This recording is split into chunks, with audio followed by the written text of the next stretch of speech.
Hello students, welcome back to our YouTube channel Ajay's Academy. तो हमने start किया है मैथ्स 2 साइंस स्ट्रीम का, जिसमें हम पढ़ रहे हैं चैप्टर नंबर 1 डिफरेंशिएशन। तो लास्ट लेक्चर में हमने एक्सरसाइज 1.1 खत्म कर दिया था। आज हम लोग एक्सरसाइज 1.2 का बेसिक्स देखने वाले हैं। तो एक्सरसाइज 1.2 में हम लोग सबसे पहले टॉपिक देखने वाले हैं डेरिवेटिव ऑफ इनवर्स फंक्शन। तो सबसे पहले हम लोग समझते हैं कि इनवर्स फंक्शन क्या होता है। ठीक है, तो समझो मेरे पास में एक फंक्शन है y is equal to f of x. ठीक है, समझो मेरे पास में फंक्शन है y is equal to f of x, और एक मेरे पास में दूसरा फंक्शन है x is equal to g of Y. ठीक है, मेरे पास में दो फंक्शन है y is equal to f of x, और मेरे पास में दूसरा फंक्शन है x is equal to g of y. अब अगर ये दोनों फंक्शन वन वन फंक्शन है और ऑन टू फंक्शन है, ठीक है, वन वन फंक्शन मतलब क्या, समझो मेरे पास में दो फंक्शन है। ठीक है, ये दो सेट है, a है ये b है। ठीक है, और इसमें नंबर है a b c d, और इधर है 1 2 3 4। ठीक है, तो a वाले सेट में जो भी एलिमेंट है सब हर एलिमेंट का b वाले सेट के एलिमेंट से मैपिंग होना चाहिए। ठीक है, b वाले सेट के एलिमेंट से क्या होना चाहिए, मैपिंग होना चाहिए।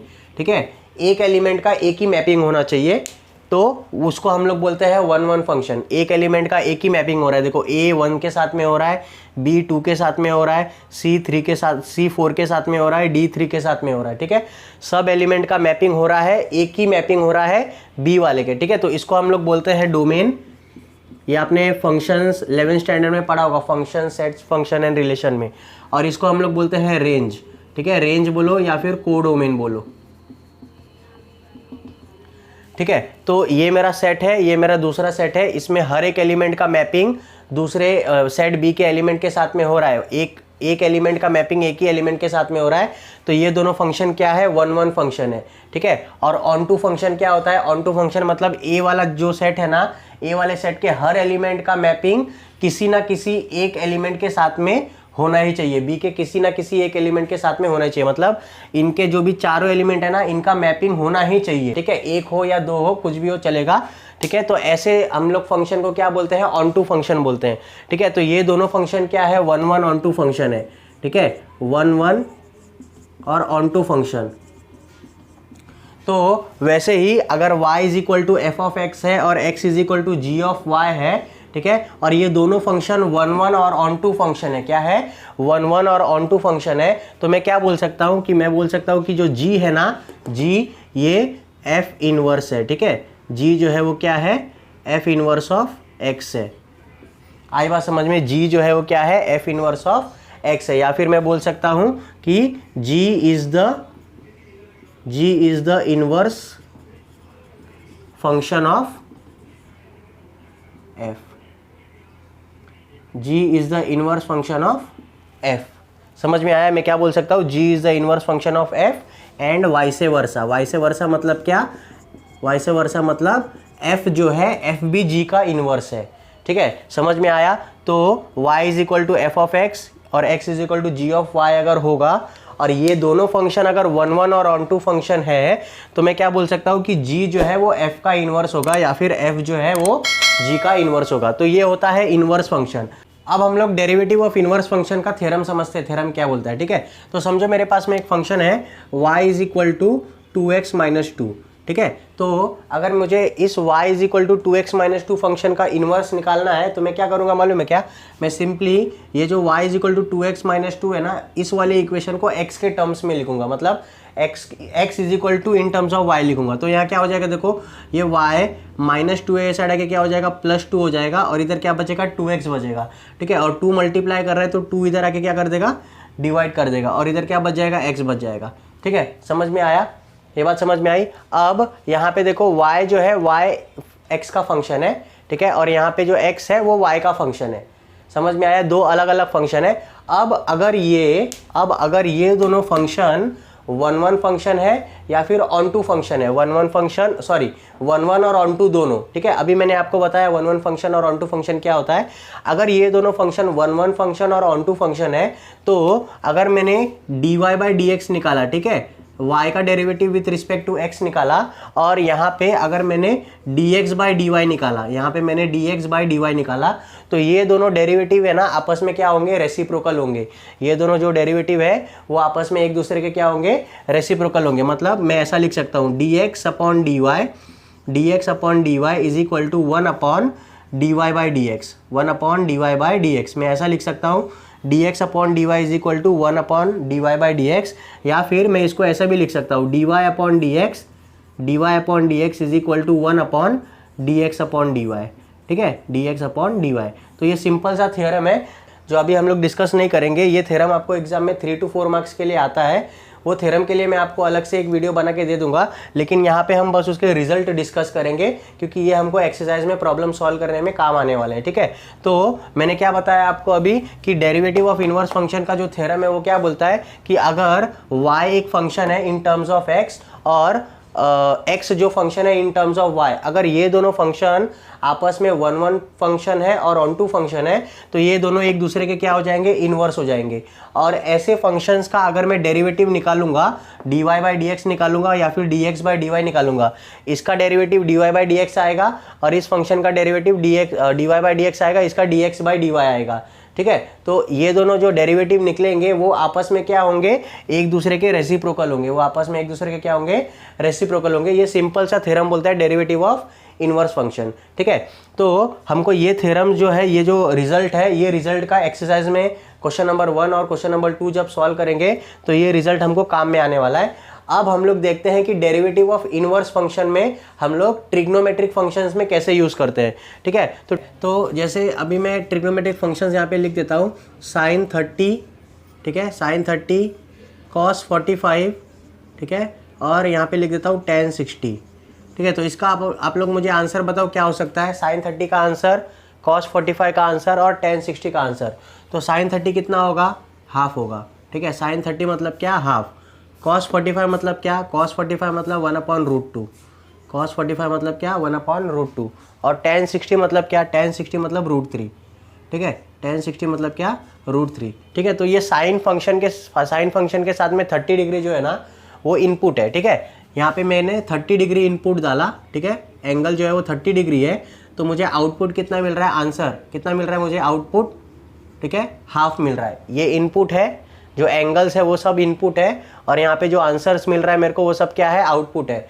तो इनवर्स ट्रिग्नोमेट्रिक फंक्शन क्या होता है, इनवर्स ट्रिग्नोमेट्रिक फंक्शंस में ये जो इनपुट है वो आउटपुट में चेंज, आउटपुट के तरफ चले जाएगा, और जो आउटपुट है वो इनपुट के तरफ आ जाएगा। ठीक है, कैसे, जैसे sin 30 is equal to half है ना, तो मैं इसको लिख सकता हूँ sin इनवर्स ऑफ 30 या फिर sin इनवर्स ऑफ हाफ। ठीक है, साइन इनवर्स, ठीक है, इनवर्स को हम लोग ऊपर ऐसा -1 डालते हैं। ठीक है, sine inverse of half is equal to, यहाँ पे आंसर क्या आ जाएगा, 30 डिग्री आ जाएगा। ठीक है, फिर सेकंड वाला कैसे लिख सकते हैं हम लोग, cos इनवर्स ऑफ 1/√2। ठीक है, cos इनवर्स ऑफ 1/√2 मतलब क्या, 45 डिग्री। ठीक है, 45 डिग्री। और लास्ट वाला क्या है, देखो tan 60 √3 है, तो मैं यहाँ पे लिख दूंगा tan inverse of √3। tan inverse of √3 कितना हो जाएगा, 60 डिग्री हो जाएगा। ठीक है, समझ में आया। तो ये इनवर्स फंक्शंस होता है, ये क्या होता है, इनवर्स फंक्शन। ये ट्रिग्नोमेट्रिक फंक्शंस है, ये ट्रिग्नोमेट्रिक फंक्शंस है, और ये उनके क्या है, इनवर्स है। समझ में आया। तो इनवर्स फंक्शन मतलब क्या, जो इनपुट है वो आउटपुट बन जाता है, जो आउटपुट है वो इनपुट बन जाता है। यहाँ पे 30 इनपुट था, 1 हाफ आउटपुट था, यहाँ पे हाफ इनपुट हो गया और 30 जो है वो आउटपुट हो गया। ठीक है, तो ये सब क्या है, इनवर्स ट्रिग्नोमेट्रिक फंक्शंस है। अब ऐसे ही आपको आगे के और 3 फंक्शंस मिल जाएंगे। tan के बाद cot आएगा, cot के बाद sec आएगा, sec के बाद कोसेक आएगा। ठीक है, तो सबके ये 6 के 6 जैसे ट्रिग्नोमेट्रिक फंक्शंस होते हैं, वैसे ही 6 हमको इनवर्स ट्रिग्नोमेट्रिक फंक्शंस भी मिलते हैं। ठीक है, तो अब ये जो ट्रिग्नोमेट्रिक फंक्शंस है, ये ट्रिग्नोमेट्रिक फंक्शंस का डेरिवेटिव कैसे निकालते हैं वो हम लोग सीखेंगे। तो हर एक फॉर्मूले का, साइन इनवर्स का, कॉस इनवर्स का, tan इनवर्स का, सबका डेरिवेशन है। ठीक है, सबका प्रूफ है। तो हमको प्रूफ नहीं पढ़ना है, हम सिर्फ क्या करेंगे, साइन इनवर्स ऑफ x का जो भी डेरिवेटिव करके आंसर आता है, ठीक है, वो आंसर हम लोग स्टडी करेंगे। तो अब हम लोग derivative of inverse trigonometric functions के फॉर्मूलेस देखने वाले हैं। ठीक है, तो y मतलब जो मेरा फंक्शन होगा, ठीक है, जैसे साइन इनवर्स x हो गया, कॉस इनवर्स x हो गया, और dy बाई डी एक्स मतलब उस फॉर्मूले का क्या डेरिवेटिव निकल के आता है वो। समझ में आया। इसका प्रूफ भी होता है टेक्स्ट बुक में, आप लोग प्रूफ को गो थ्रू कर सकते हो, लेकिन यहाँ पे हम लोग सिर्फ फॉर्मूले डिस्कस करेंगे। इनवर्स ट्रिग्नोमेट्रिक फंक्शन में बहुत सारे फॉर्मुलेज हैं, वो सब फॉर्मुलेज आपको याद होने चाहिए। जितने भी फॉर्मुलेज हैं मैं आपके साथ में यहाँ पे डिस्कस करूँगा, ठीक है। तो सबसे पहला फॉर्मूला देखते हैं हम लोग क्या है। सबसे पहला हमारा साइन इनवर्स एक्स है, ठीक है। सबसे पहला फॉर्मूला क्या है, साइन इनवर्स एक्स। तो जब भी आपको साइन इनवर्स एक्स का डेरिवेटिव निकालने बोलेगा तो इसका सिंपल सा फॉर्मूला है 1/√ऑफ 1 माइनस एक्स स्क्वायर, ठीक है। 1/√ऑफ 1 माइनस एक्स स्क्वायर। और यहाँ पे एक कंडीशन है, यहाँ पे एक कंडीशन क्या है कि आपका एक्स का वैल्यू है, ठीक है। ये एक्स का वैल्यू जो मॉड में है, mod of x is always less than 1 होना चाहिए, ठीक है। ये लेस देन 1 होना चाहिए, आई बात समझ में, ठीक है। फिर दूसरा फंक्शन क्या है, कॉस इनवर्स एक्स है। दूसरा फंक्शन है cos inverse x. Cos inverse x क्या होता है, cos inverse x same to same यही फॉर्मूला होगा, ठीक है। सेम टू सेम ऊपर वाला ही फॉर्मूला होगा, लेकिन उसमें थोड़ा सा चेंज है। क्या चेंज है मैं बताता हूँ अभी।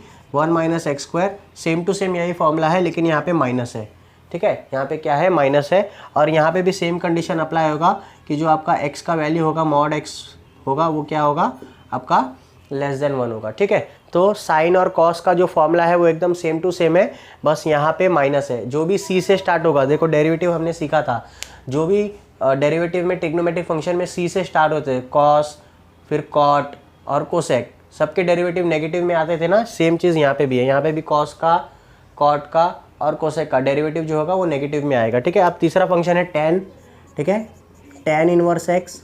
टेन इनवर्स एक्स का सिंपल सा फॉर्मूला है 1/1 प्लस एक्स स्क्वायर, ठीक है। 1/1 प्लस एक्स स्क्वायर।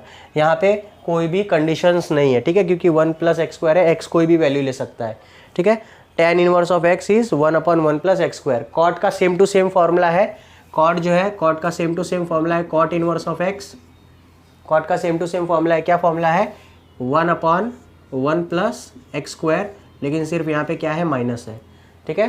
देखो साइन कॉस का फॉर्मूला सेम है, लेकिन यहाँ पे माइनस है कॉट में, सॉरी कॉस में। और टेन और कॉट का सेम टू सेम फॉर्मूला, लेकिन कॉट में माइनस है, ठीक है। वैसे ही सेक और कोसेक का भी फॉर्मूला जो है, सेक इनवर्स ऑफ एक्स और cosec inverse of x, sec inverse of x और कोसेक इनवर्स ऑफ एक्स का भी सेम टू सेम फॉर्मूला है 1/x√ऑफ एक्स स्क्वायर माइनस 1, ठीक है। 1/x√ऑफ एक्स स्क्वायर माइनस 1। और नीचे इसका फॉर्मूला है 1/x√ऑफ एक्स स्क्वायर माइनस 1, ठीक है। लेकिन कोसेक है, सी से स्टार्ट हो रहा है, मतलब इधर माइनस आएगा।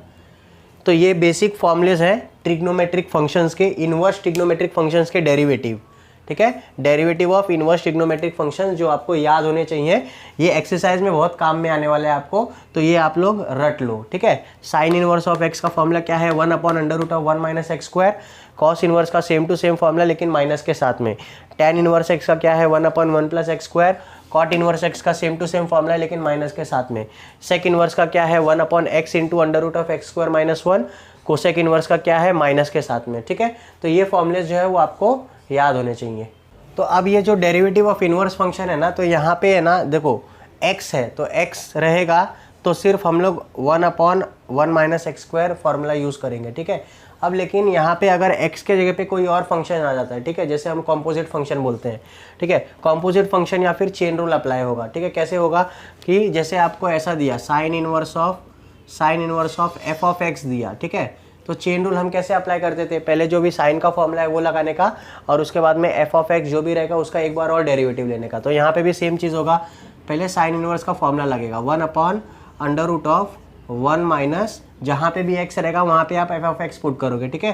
तो ये हो जाएगा f of x the whole square, ठीक है, इंटू एक्स के जगह पे क्या होगा, एफ ऑफ एक्स है ना, तो एफ ऑफ एक्स का एक बार और डेरिवेटिव, ठीक है। तो यहाँ पे आ जाएगा F dash of x, dy/dx of F of X लिखो या फिर एफ डैश ऑफ एक्स लिखो, ठीक है। तो ऐसा ही जैसे साइन इनवर्स के लिए हुआ, ठीक है, ऐसे ये 6 ट्रिग्नोमेट्रिक फंक्शन जो भी इनवर्स फंक्शन है ये सबके साथ में होगा, ठीक है। अगर tan का होगा तो क्या होगा, देखो tan inverse of F of X होगा तो क्या हो जाएगा, देखो 1/1 plus F of x the whole square into dy/dx of F of X लिखो या फिर into F dash of X लिखो, ठीक है, into F dash of X लिखो, ठीक है। ऐसा ही सेम टू सेम फॉर्मूला जो है, ऐसा ही सेम टू सेम हम जो कॉम्पोजिट चेन रूल लगाते हैं ना, चेन रूल, ठीक है, वैसा ही हम लोग ये 6 के 6 ट्रिग्नोमेट्रिक फंक्शंस के लिए यूज़ कर सकते हैं। मैंने 2 ही बताया आपको, ऐसा आप सबके लिए कर सकते हो। आई बात समझ में? अब इसके बाद कुछ बहुत इंपॉर्टेंट फॉर्मूलेज है जो आपको इनवर्स ट्रिग्नोमेट्रिक फंक्शंस में काम में आने वाले हैं। इसका यूज़ हम लोग सम्स में बहुत जगह करेंगे, ठीक है। तो इसके बाद हम लोग वही फॉर्मूलेज देखते हैं। अभी कुछ इंपॉर्टेंट फॉर्मूलाज है जो हम लोग डिस्कस कर लेते हैं, जो कि आपको सम्स में बहुत काम आने वाला है, ठीक है। ये इनवर्स ट्रिग्नोमेट्रिक फंक्शंस में आपको बहुत यूज़ आएगा। एकदम कॉम्प्लिकेटेड से कॉम्प्लिकेटेड प्रॉब्लम इन फॉर्मूले से एकदम सिंप्लीफाई हो जाएगा, ठीक है। तो क्या फॉर्मूलाज है देखो, ठीक है। सबसे पहला फॉर्मूला है कि sign inverse of sine x, अगर ऐसा रहेगा, ठीक है, sine inverse of sine x. देखो अंदर कौन सा फंक्शन है, साइन एक्स है, और बाहर क्या है, उसका इनवर्स है, ठीक है। तो देखो साइन और साइन इनवर्स कैंसिल हो जाएगा और यहाँ पे सिर्फ एक्स आंसर आ जाएगा। आया समझ में? Sine inverse of sine x is equal to x. वैसे ही sine inverse of sine theta रहेगा तो भी आंसर क्या आने वाला है, टीटा ही आने वाला है, ठीक है। या फिर ऐसा है sine of sine inverse of x, ठीक है, साइन ऑफ साइन इनवर्स, ठीक है। तो ये भी कैंसिल होकर इसका आंसर एक्स ही आने वाला है। आया समझ में? ठीक है, ये पहला फॉर्मूला। ऐसा ही 6 के 6 ट्रिग्नोमेट्रिक फंक्शंस के लिए सेम टू सेम आएगा। अंदर कॉस इनवर्स है और अंदर कॉस एक्स है, ठीक है। कॉस इनवर्स है, अंदर कॉस एक्स है, इसका आंसर एक्स आएगा, ठीक है। टेन है, टेन इनवर्स है, अंदर टेन एक्स है, ठीक है, ब्रैकेट के अंदर, तो इसका भी आंसर एक्स ही आने वाला है। ऐसा 6 के 6 ट्रिग्नोमेट्रिक फंक्शंस के लिए आपको सेम टू सेम आंसर, मतलब जो भी आपका क्या बोलते हैं ब्रैकेट के अंदर वैल्यू रहेगा ना, उसका वही आंसर सेम टू सेम इधर आ जाएगा। Tan inverse of ten x मतलब एक्स आंसर आ जाएगा। समझ में आया? तो ये फॉर्मूला जो है वो 6 के 6 फंक्शंस के लिए जो वैलिड है, ठीक है। साइन, कॉस, टेन, कॉट, सेक, कोसेक के लिए, सबके लिए वैलिड है। अब ऐसा होगा, कभी कभी ऐसा होगा, ठीक है, साइन इनवर्स है, ठीक है, साइन इनवर्स है और अंदर फंक्शन दूसरा है, कॉस है, ठीक है। साइन इनवर्स है, अंदर फंक्शन क्या है, दूसरा है, कॉस है, ठीक है। या तो कभी कभी ऐसा होगा कॉस इनवर्स है और अंदर फंक्शन क्या है, साइन है, ठीक है। तो उस केस में क्या करने का, उस केस में ये जो कॉस थीटा है ना, ये कॉस थीटा को इन टर्म्स ऑफ साइन लेके आने का, क्या करने का, ये जो कॉस थीटा है इसको इन टर्म्स ऑफ साइन लेके आने का। अब हमने 9th स्टैंडर्ड में या फिर 10th स्टैंडर्ड में फॉर्मूला पढ़ा है, ठीक है। Sine 90 minus theta is equal to cos theta और cos 90 minus theta is equal to sine theta, ठीक है। ये फॉर्मूला पढ़ा है, sine 90 minus theta is equal to cos theta और cos 90 minus theta is equal to sine theta, ठीक है। तो देखो कॉस थीटा है ना, कॉस थीटा है ना, कॉस को इन टर्म्स ऑफ साइन कैसे लिख सकते हैं, साइन 90 माइनस थीटा, तो ये हो जाएगा साइन इनवर्स ऑफ साइन 90, ठीक है। 90 मतलब हम इसको रेडियन में कन्वर्ट कर देते हैं π/2, ठीक है, π/2 माइनस थीटा। आया समझ में? देखो अंदर का फंक्शन सेम हो गया, साइन इनवर्स और बाहर साइन आ गया, तो साइन साइन कैंसिल हो जाएगा। अंदर जो भी आंसर रहेगा, जो भी फंक्शन रहेगा, उस मतलब जो भी एंगल रहेगा वो उसका आंसर हो जाएगा। तो इसका आंसर आ जाएगा π/2 माइनस थीटा, ठीक है। इसका आंसर क्या आ जाएगा, π/2 minus theta. Same to same इसके लिए हम लोग कर सकते हैं, cos inverse of sine 90 minus theta के जगह पे मैं कॉस 90 माइनस थीटा लिख सकता हूँ, तो इधर आ जाएगा कॉस π/2 माइनस थीटा, ठीक है, कॉस π/2 माइनस थीटा। और कॉस कैंसिल, कॉस ये कॉस इनवर्स और कॉस कैंसिल होके अंदर क्या बचने वाला है, π/2 माइनस थीटा, ठीक है। समझ में आया? ऐसे देखो साइन कॉस के साथ में होगा, ठीक है, साइन का इनवर्स कॉस के साथ में निकलेगा, साइन और कॉस, कॉस और साइन, ठीक है। वैसे ही टेन और कॉट का होगा, टेन और कॉट का, फिर कॉट और टेन का, ठीक है। ऐसे tan inverse of cot theta ऐसा रहेगा, tan inverse of cot theta, तो क्या हो जाएगा, tan inverse of cot theta को मैं इन टर्म्स ऑफ 10 लिखूंगा तो हो जाएगा 10 90 माइनस थीटा, ठीक है। तो इसका आंसर आ जाएगा π/2 माइनस थीटा। वैसे ही कॉट और टेन ये अंदर बाहर चेंज हो जाएंगे, कॉट इनवर्स ऑफ 10 थीटा आएगा तो same to same π/2 minus theta. और यही सेम चीज़ देखो साइन कॉस के साथ में हुआ, टेन कॉट के साथ में हुआ, सेक कोसेक के साथ में होगा और कोसेक सेक के साथ में होगा। ये मैं 2 ही फॉर्मूलेज आपको बता रहा हूँ, बाकी के आपको फॉर्मूलेज टेक्स्ट बुक से खुद प्रैक्टिस करने हैं और याद करने हैं। अभी कुछ फॉर्मूलेज और पढ़ लेते हैं हम लोग, ठीक है। जैसे हमने ट्रिग्नोमेट्रिक आइडेंटिटीज पढ़ा था, sine square theta plus cos square theta is equal to 1, 1 plus tan square theta is equal to sec square theta, 1 plus cot square theta is equal to cosec square theta. वैसे ही अब inverse trigonometric identities क्या क्या होता है वो देख लेते हैं हम लोग, ठीक है। तो इसमें टोटल 5 फॉर्मूलेज है, वो मैं आपको बता देता हूँ, ठीक है। सबसे पहला फॉर्मूला क्या है, साइन इनवर्स ऑफ एक्स, ठीक है, sine inverse of x plus cos inverse of x, sign inverse of x plus cos inverse of X, इसका आंसर आता है π/2, ठीक है। Sine inverse of x plus cos inverse of X, इसका answer आता है π/2। ये फॉर्मूला है, आपको याद रखना है। दूसरा फॉर्मूला है कि tan inverse of x plus cot inverse of x, ठीक है। tan inverse of x plus cot inverse of X, इसका भी आंसर आपको क्या मिलने वाला है, π/2 ही मिलने वाला है, ठीक है। Sine inverse of x plus cos inverse of x π/2, tan inverse of x plus cot inverse of x, ये भी π/2, ठीक है। तीसरा फॉर्मूला क्या है, तीसरा फॉर्मूला है sec inverse of x plus cosec inverse of x. Sec inverse of x plus cosec inverse of x, ये भी आपको क्या मिलेगा, π/2 मिलेगा, ठीक है। आई बात समझ में। देखो पहला दो फंक्शन साइन और कॉस का, उसका π/2, फिर उसके बाद में tan और कॉट इनवर्स का π/2, फिर लास्ट का दो फंक्शन सेक और कोसेक, दोनों का इनवर्स π/2, ठीक है। तो ये तीन ट्रिग्नोमेट्रिक इनवर्स ट्रिग्नोमेट्रिक फंक्शंस के फॉर्मूले हैं जो आपको सम सॉल्व करने में बहुत काम आने वाले, ठीक है। चौथा फॉर्मूला एक आता है tan का, ठीक है। tan inverse of x plus tan inverse of Y, ठीक है। यहाँ पे दोनों भी tan है, दोनों भी जगह क्या है, tan है। tan inverse of x plus tan inverse of Y, इसका फॉर्मूला क्या होता है, इसका फॉर्मूला होता है tan इनवर्स ऑफ, ठीक है, tan इनवर्स ऑफ, देखो प्लस है ना बीच में, प्लस है ना, तो x प्लस वाई, ऊपर में x प्लस वाई आ जाएगा, डिवाइड में 1 माइनस एक्स इंटू वाई आ जाएगा, ऊपर में प्लस तो नीचे में minus. tan inverse of x plus tan inverse of y, plus है तो ऊपर में tan inverse x plus y आ जाएगा और नीचे में प्लस के जगह पे माइनस 1 माइनस एक्स वाई आ जाएगा, ठीक है। समझ में आया। और इसका दूसरा फॉर्मूला कौन सा है, tan इनवर्स ऑफ x, ठीक है, tan inverse of x minus tan inverse of y, tan inverse of x minus tan inverse of y is equal to tan inverse of, देखो माइनस है तो ऊपर माइनस आ जाएगा x माइनस वाई अपॉन, ठीक है, इधर माइनस है तो नीचे में 1 प्लस एक्स इंटू वाई आ जाएगा। समझ में आया। तो ये 5 फॉर्मूलेज है ना, ये आपको एक्सरसाइज सॉल्व करने में बहुत काम आने वाले हैं, इसको आप लोग नोट डाउन कर लो। और जितने भी ट्रिग्नोमेट्रिक फंक्शंस जो भी फॉर्मूलेज मैंने बताए हैं उनका एक आप लोग लिस्ट ऑफ फॉर्मूलाज बना लो, 2 पेजेस पे लिख लो, फुल स्केप पेज पे, और जब हम लोग एक्सरसाइज सॉल्व करेंगे तो वो साथ में लेके आप लोग बैठना, तब आपको बहुत अच्छे से समझ में आएगा, ठीक है। तो ये हमने ट्रिग्नोमेट्रिक आइडेंटिटीज देख लिया। अब इसके बाद में कुछ सब्स्टिट्यूशंस है जो हम लोग सम्स में यूज़ करने वाले हैं, वो सब्स्टिट्यूशन आप लोग टेक्स्ट बुक से रिफ़र कर सकते हो। तो आज के लेक्चर में हम लोग ने सारे फॉर्मूले स्टडी कर लिए जो कि एक्सरसाइज 1.2 सॉल्व करने में काम आने वाले, ठीक है। तो आज का वीडियो आपको कैसा लगा आप मुझे कमेंट सेक्शन में बता सकते हो। वीडियो अगर आपको अच्छा लगेगा तो वीडियो को लाइक कर दो, चैनल पे नए हो तो चैनल को सब्सक्राइब कर दो। कोई भी डाउट रहेगा मुझे कमेंट सेक्शन में पूछ सकते हो, हमारे इंस्टाग्राम पेज और टेलीग्राम चैनल को ज्वाइन कर सकते हो। कोई भी डाउट रहेगा मुझे कमेंट सेक्शन में पूछिए। तब तक के लिए थैंक यू।